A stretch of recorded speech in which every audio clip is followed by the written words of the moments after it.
My wife cheated on me with my childhood bully cousin for years. I caught them and divorced her. 6 months later, I discovered the shocking truth about their affair. I never thought I'd be in this position, pouring my heart out to strangers on the internet. But here I am, feeling lost and betrayed by the person I trusted most. I'm Tom, 32 years old, and my world has just been shattered. Let me start from the beginning. I grew up in a small town in Ohio, the kind of place where everyone knows everyone else's business. My parents were high school sweethearts who got married right after graduation. They had me a few years later, and I was their only child. We weren't rich, but we were comfortable. My dad worked at the local factory, and my mom was a teacher at the elementary school.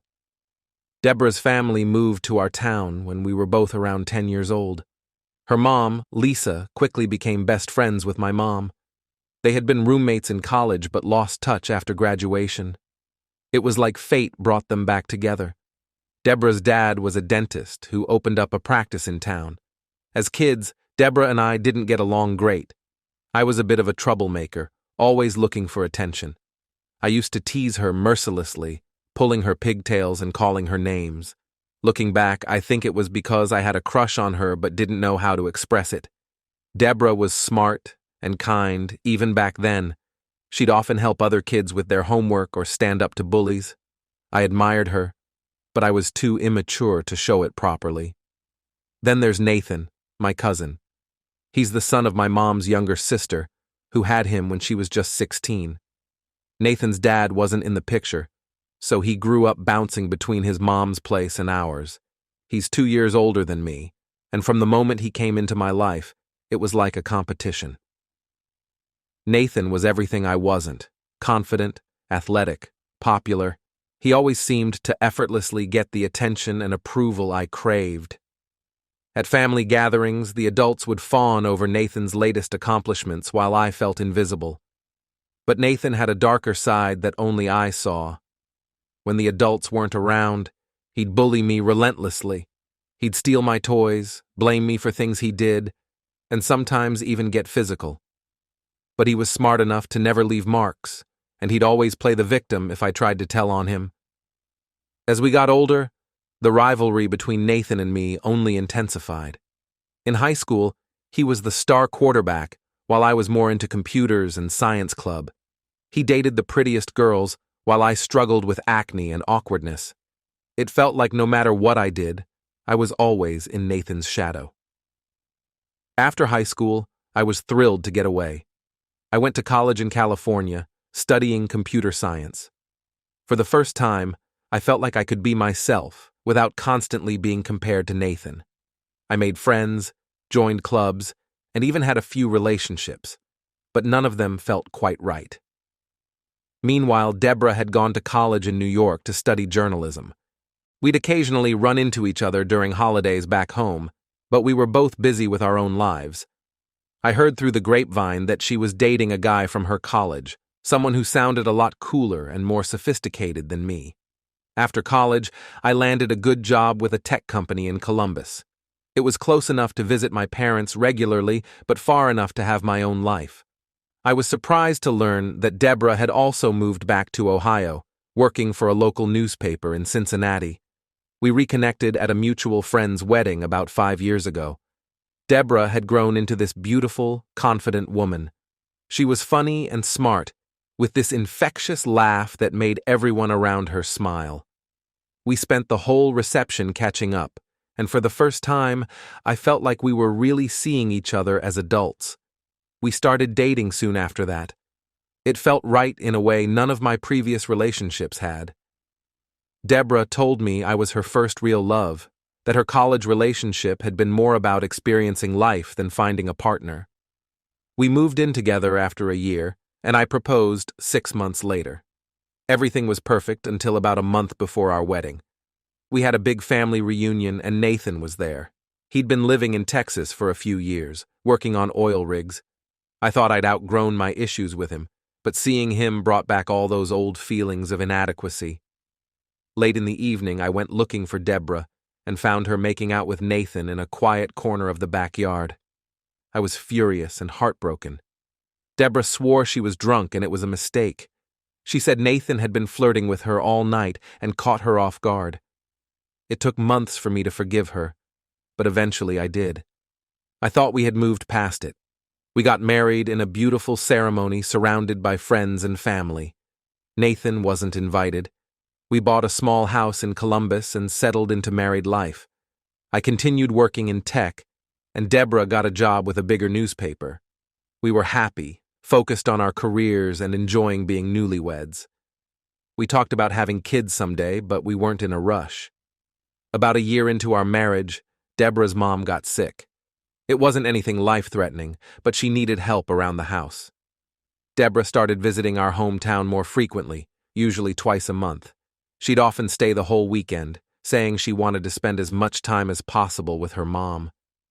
I didn't think much of it at the time. I was busy with a big project at work, and I trusted Deborah completely. This went on for almost 2 years. Looking back, there were probably signs I missed. Sometimes Deborah would come back from these trips seeming distant or preoccupied. If I asked about her weekend, she'd give vague answers. Once, I jokingly asked if she had a hometown boyfriend, and she got unusually upset, but I brushed it all off, never seriously considering that anything might be wrong. Last month, my parents decided to renew their vows for their 30th anniversary. They planned a big party, inviting friends and family from all over. Deborah and I went back to our hometown for the celebration. The ceremony was beautiful, and the party afterward was a blast. We decided to stay an extra day for a smaller family gathering. That night, I invited some old friends over to catch up. We were hanging out in the backyard, having a few beers and reminiscing about old times. Nathan was there too, already drunk and being his usual obnoxious self. He started loudly bragging about his job and his latest girlfriend, throwing in digs at me whenever he could. I was trying to ignore him, laughing with my friends instead. But that seemed to make Nathan even angrier. Suddenly he started saying he'd been sleeping with Deborah. At first I thought he was just trying to get a reaction out of me, saying the most hurtful thing he could think of. But then he started sharing details about Deborah's visits home, things he couldn't possibly have known unless... My stomach dropped as I realized he was telling the truth. In shock, I started recording Nathan on my phone as he kept bragging. He went on about how he'd stolen my wife, how he could have anything I had. He even admitted he did it on purpose to prove he was better than me. I felt like I was going to be sick. I sent the video to Deborah and confronted her in front of my parents. She tried to deny it at first, saying Nathan was drunk and lying. But when I kept pushing, showing her the video, she broke down crying. She admitted there had been a few times she accidentally slept with Nathan when she came home to visit. A few times. Accidentally. As if that made it any better. I couldn't believe it. The one person I hated most in the world. And she betrayed me with him. I was too angry to even look at her. I drove to a nearby motel for the night, ignoring calls from my family. The next morning I texted my mom that I was going back to our home in Columbus. When Deborah got home that evening, I had already packed my things and left. I told her it was over and she'd be hearing from my lawyer. I've blocked her number and all social media. I can't stand to hear her excuses or explanations. It's been a week and I'm staying with a friend. I feel like my whole life has been blown apart. How could Deborah do this to me? And with Nathan of all people? I don't know how I'll ever trust anyone again. I'm meeting with a divorce lawyer tomorrow. I know I need to move forward, but right now I'm just lost in pain and anger. Any advice or support would be appreciated. Update 1. It's been about a month since my last post, and I want to thank everyone for the overwhelming support and advice. Your kind words and shared experiences have been a lifeline during this nightmare. The divorce process is moving forward. I met with my lawyer, a no-nonsense woman named Karen, who came highly recommended by a co-worker. We're pushing for a quick, clean break given the circumstances. Deborah initially tried to contest it, begging for couples counseling and a chance to explain. But I made it clear through my lawyer that there was no chance of reconciliation.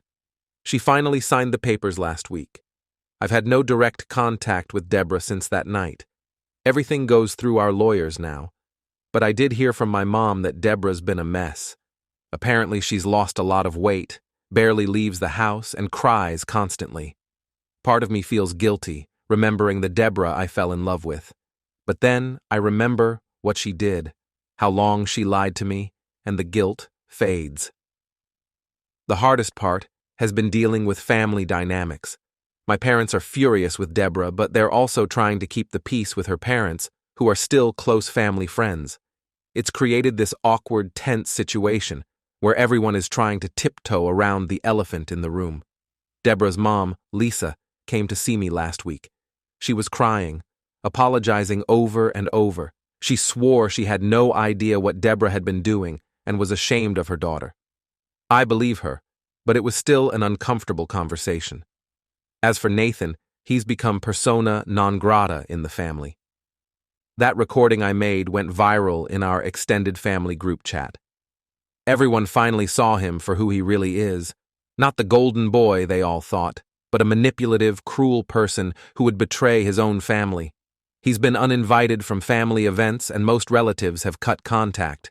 It's a small consolation, but at least some karma is coming his way. I'm still staying with my friend, but I'm looking for my own place. Being in our old apartment was too painful. Everywhere I looked, there were memories of Deborah. I'm throwing myself into work, which helps distract me during the day. But nights are rough. I have trouble sleeping, replaying everything in my head, wondering how I could have been so blind. One thing that's been eating at me is trying to piece together how long this affair was really going on. Deborah swears it only happened a few times in the last 6 months, but the more I think back, the more suspicious her behavior seems over the past year or two. There were times she'd come back from a weekend home acting distant or guilty, or she'd get defensive if I asked too many questions about her trips. That time I joked about her having a hometown boyfriend and she got weirdly upset. Was that a sign? At the time I brushed it off, but now it all feels like red flags I missed. I've also been reflecting on our relationship history. That incident before we got married when I caught her kissing Nathan. I'm starting to think that wasn't as innocent as she claimed. Maybe something was already going on back then, and I was too blind to see it. It makes me question everything about our relationship. The worst part is wondering if anything in our marriage was real. Did she ever really love me? Or was I just a safe option while she carried on with Nathan behind my back? It's messing with my head, making me doubt every memory we shared. Was she thinking of him when we were together? Was she comparing us? It's torture. I know I need to stop torturing myself with these thoughts. My friends keep telling me to focus on moving forward, but it's hard when my past feels like it's been rewritten. I'm trying to stay busy, maybe pick up some new hobbies, anything to keep my mind occupied. Work has been a saving grace. I've thrown myself into a big project we're working on, staying late at the office most nights. My boss has noticed and seems impressed with my dedication. At least something positive might come out of this mess. I've also been reconnecting with old friends. A couple guys I knew in college live in the area, and we've been meeting up for drinks or to watch games. It's nice to be around people who knew me before Deborah, who remind me that I have an identity outside of this failed marriage. One unexpected source of support has been my high school ex-girlfriend, Rachel. We dated senior year, but broke up when we went to different colleges. She reached out after hearing about the divorce through mutual friends. We've been texting a bit, and it's been surprisingly comforting. She knew Nathan back then too, and she's reminded me of some of his worst behavior that I'd forgotten about. It helps validate my feelings. I know I have a long road ahead. The divorce will probably take a few more months to finalize. I need to find a new place to live, maybe even consider a fresh start in a new city. But for now, I'm just taking it one day at a time. Again, thank you all for listening and for the continued support. It means more than you know. I'll update again when there are major developments. Update 2. It's been about 3 months since D-Day, and life is slowly starting to feel a bit more normal. The divorce was finalized last week. It still doesn't feel real sometimes, signing those papers and officially ending my marriage. But it's done. I moved into my own apartment last month. It's a small one-bedroom in a different part of the city, far from anywhere Deborah and I used to go together. Unpacking was tough. So many reminders of my life with Deborah. I ended up donating a lot of stuff, couldn't stand to look at it.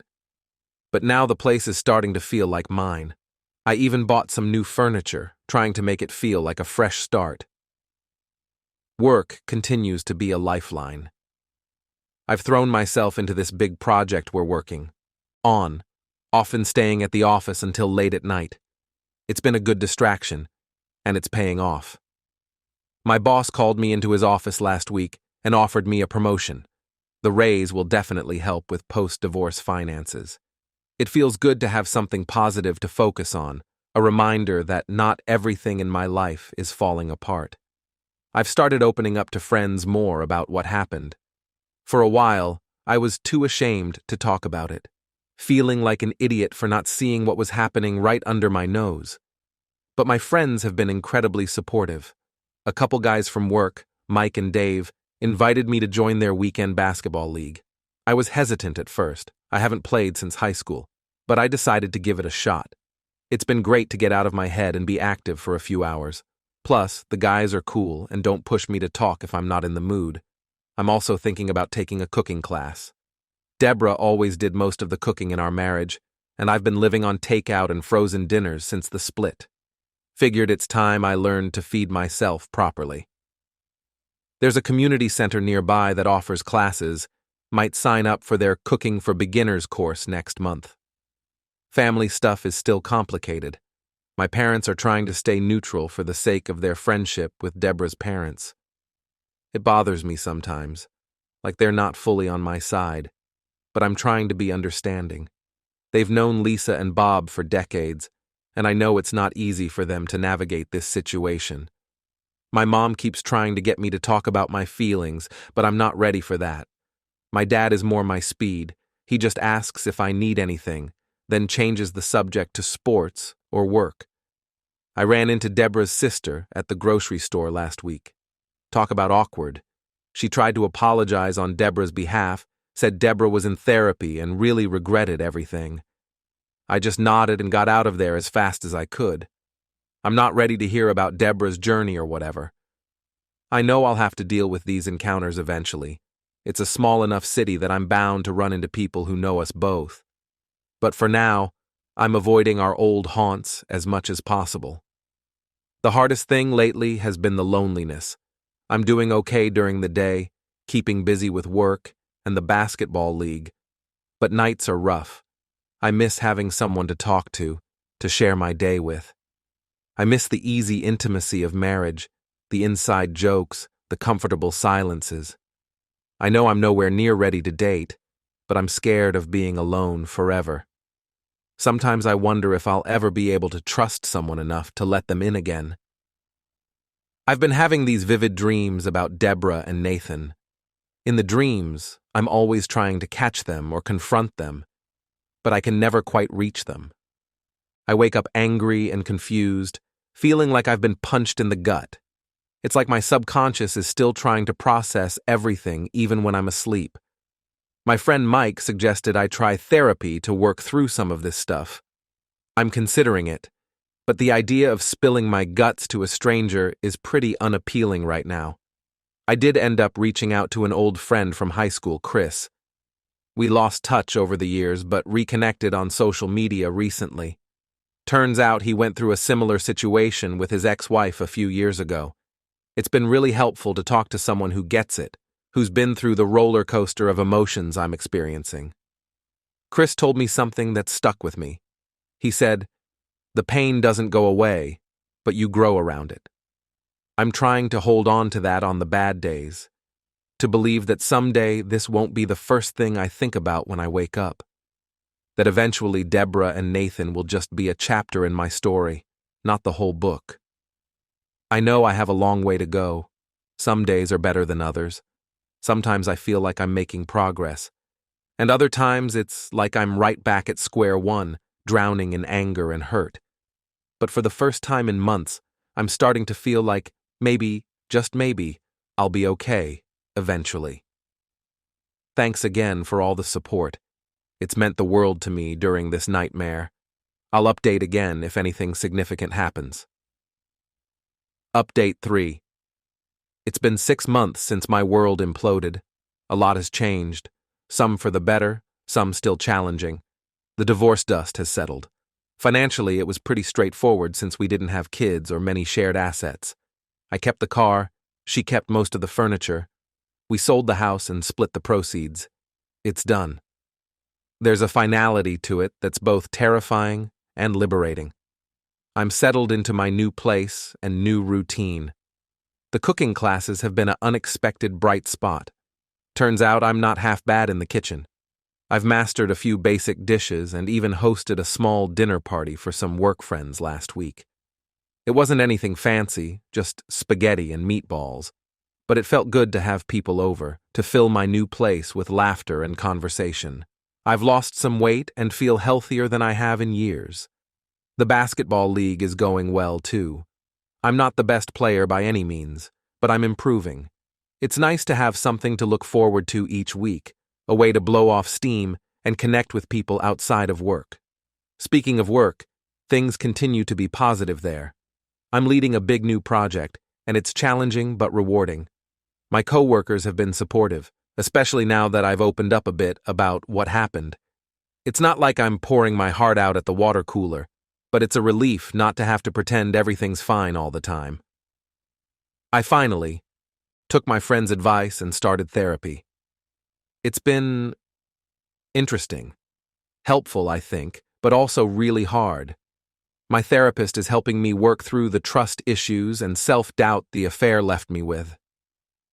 We're also digging into my history with Nathan, how that shaped my self-image and relationships. It's not easy, but I'm committed to the process. I want to heal, to be able to trust again someday. I haven't had any contact with Deborah in months. Last I heard, she moved back to our hometown. Part of me hopes she and Nathan are miserable together, but I'm trying to let go of that anger. It's not helping me move forward. My therapist says it's normal to have these feelings, but dwelling on them only keeps me stuck in the past. I did have coffee with Deborah's sister last week. I was hesitant, but she reached out and seemed sincere in wanting to clear the air. She apologized again for everything and said their whole family was still reeling from the fallout. Apparently, Deborah and Nathan's relationship imploded spectacularly not long after everything came out. I didn't ask for details. The conversation with Deborah's sister stirred up some emotions I thought I'd dealt with. But overall, I felt okay. Not great, not terrible, just okay. And that feels like progress. We're not going to be close or anything, but it was good to talk without all the initial anger and hurt clouding everything. I'm not ready to date yet, but I'm starting to feel open to the possibility of meeting someone new someday. For now, I'm focused on rebuilding my life and learning to trust myself again. I'm trying new things. I joined a local hiking group, and I'm thinking about taking a photography class next month. There are still tough days, moments where the pain and anger feel fresh, but they're less frequent now. I'm starting to have days where I don't think about Deborah or the affair at all. Baby steps, I guess. I've been spending more time with my parents lately. It was tense for a while, with them trying to stay neutral, but things are better now. Last weekend, my dad and I went fishing, just the two of us. We didn't talk much, but it was nice to just be together, to remember that some relationships in my life are solid and unchanging. As for Nathan, I still hear bits and pieces through family gossip. Sounds like he's burned a lot of bridges. Part of me feels a grim satisfaction in that, but mostly, I just want to be free of any connection to him. I'm working on letting go of that old rivalry, realizing how much energy I wasted on it over the years. Thanks again to everyone who's followed this journey and offered support. Your kindness has meant everything. I don't know what the future holds, but for the first time in a long time, I'm cautiously optimistic. Life goes on, and I'm finally starting to feel like I'm moving with it instead of being left behind.